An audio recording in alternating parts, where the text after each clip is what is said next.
আন্তর্জাতিক ক্রিকেট থেকে বিদায় জানিয়েছেন তামিম ইকবাল। একেবারে ব্রেকিং নিউজ এই মুহূর্তে চলে এসেছে এবং আমরা এই বিষয়ে আলাপ করছিলাম।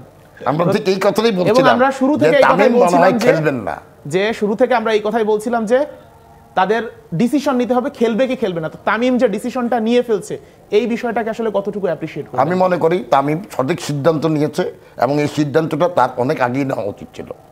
সেই যেহেতু অনেক আগেই রিটায়ারমেন্ট ঘোষণা করেছে, তারপরে তৎকালীন প্রধানমন্ত্রীর অনুরোধে ফিরেছে, বাট তারপরে যখন তাকে নিয়ে এই চক্রান্তটা করা হলো, সাকিব হাতুড়া টাতুরা সবাই মিলে যখন তার টিম থেকে বাদ দিল, তার ক্যাপ্টেন্সি কেড়ে নিল, আমার মতে তখনই তার আন্তর্জাতিক ক্রিকেট থেকে অবসর নেওয়া উচিত ছিল। বাট সে দেরিতে হলেও সে সঠিক সিদ্ধান্তটা নিয়েছে বলে আমি মনে করি। দেখুন, আমি একটু বলি, Tamim is a very decisive character. এটা জামিলও বলছিল শুরুতে ডিসকাশনের। তামিম কিন্তু সবসময় সঠিক সিদ্ধান্ত নেয়। তামিমকে আমি কখনো হঠকারিতার কোনো সিদ্ধান্ত নিতে দেখি নাই।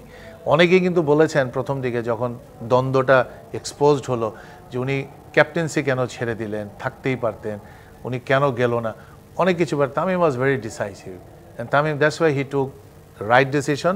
আমি মনে করি সময় উপযোগী, কারণ তামিমকে আমরা এখনও এক্সপেক্ট করছি he should be playing in the national team. When he is in the top form he is retired. তার মানে রেসপেক্টটা নিয়ে সে রিটায়ারমেন্টে গেছে এবং এই জায়গাটার জন্য তামিমকে স্যালুট দেওয়া দরকার যে he has declared himself to be out of the team. সবাই অ্যাংজাইটি কমিয়ে দিয়েছে।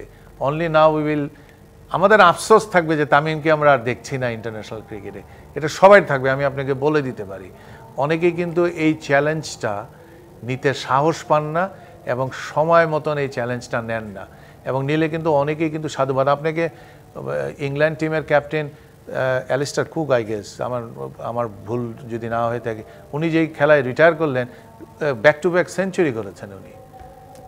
মাহমুদুল্লাহ যখন জিম্বাবুয়েতে টেস্ট থেকে রিটায়ার করেছিলেন তিনিও সেঞ্চুরি করে।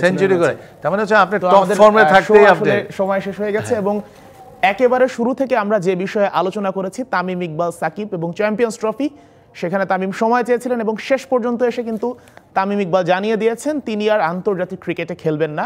এবং আমরা শোতে এই বিষয়ে কথা বলেছি এবং দুজন অতিথি এই বিষয়টাকে সাধুবাদ জানিয়েছে। খেলার আড্ডায় এই ছিল আজকের মতো। ডিবিসির সঙ্গেই থাকুন।